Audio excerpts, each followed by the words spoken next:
The text came on a Wednesday evening. We want a peaceful Thanksgiving with your sister's family. Just them. You understand. I stared at the screen until the words blurred. A dismissal disguised as diplomacy. No invitation, no seat at the table. Not this year, not ever, it seemed. I typed one word back, enjoy. They didn't deserve more than that. It wasn't the first time. My sister, the golden child, always got the spotlight. The vacations, the introductions to family friends with influence, the warmth of belonging. Me? I was the shadow, the afterthought, the seat at the corner of the kids' table even when I wasn't a kid anymore.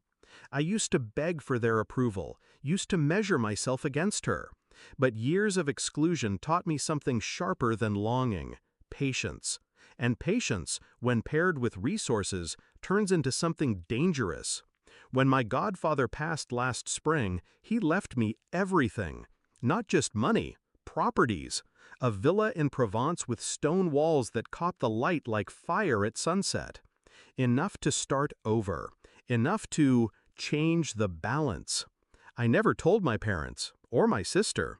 I let them assume I was still the struggling one, still scraping by, still taking the bus while she drove the car Dad bought her. That illusion became my greatest weapon. Thanksgiving morning, while my parents carved turkey across from my sister's perfect family, I was laying out a table beneath chandeliers older than our bloodline. The villa buzzed with life, laughter, music, glasses clinking. Cousins, uncles, distant relatives who had always whispered about being left out of my parents' narrow circle were now basking in warmth they'd never been offered. They were mine now, my guests, my allies. I made sure the photos were everywhere. Group shots under the olive trees, children splashing in the heated pool.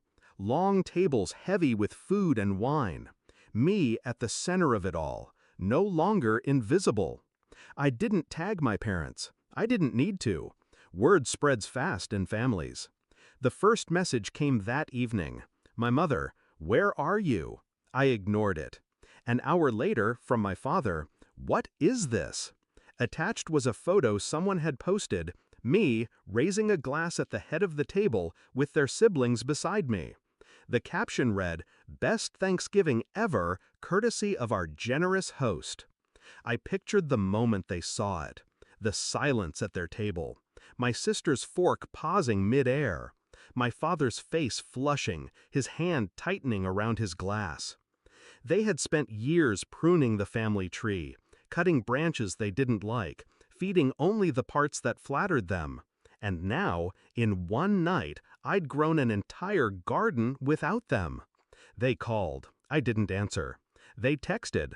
I let the notifications pile up, each one another crack in their carefully maintained facade. Finally, the message that told me everything I wanted to know. "You went behind our backs. You embarrassed us. Do you know how this makes us look? Not, you hurt us, not, we miss you.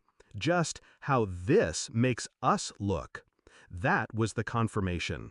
They never wanted me. They wanted control. I didn't respond, but I did send one thing, a single photo, directly to them. It was Grandma, the only one who'd ever defended me, smiling on the villa's terrace, a shawl around her shoulders, glass of wine in her hand. She'd been too frail to be invited to their Thanksgiving. Funny how she'd made it all the way to France with me. My message with the photo was 3 words. She's with me. I know what they did next, even without seeing it. The panic, the scrambling to call relatives, to salvage their story, to reassert dominance. But it was too late.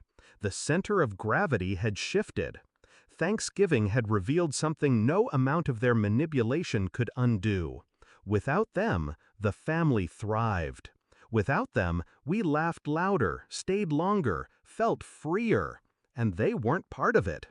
When they finally cornered me weeks later, angry, demanding explanations, I stayed calm. "You wanted peace with my sister's family," I said.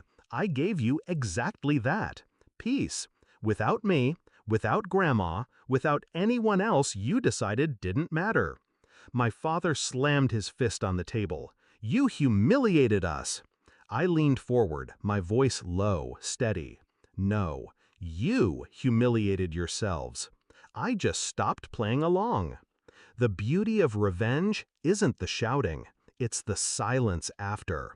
The way their faces crumble when they realize the control is gone. The way they walk into a room now and wonder who is truly loyal to them and who is waiting for the next invitation from me. This Thanksgiving, I wasn't the forgotten child.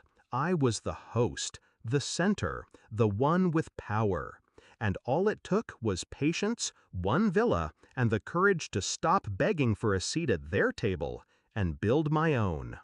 Do I feel guilty? No. They wanted peace. Now they have it. The kind of peace that comes when everyone else has walked away from their table and found a better one at mine.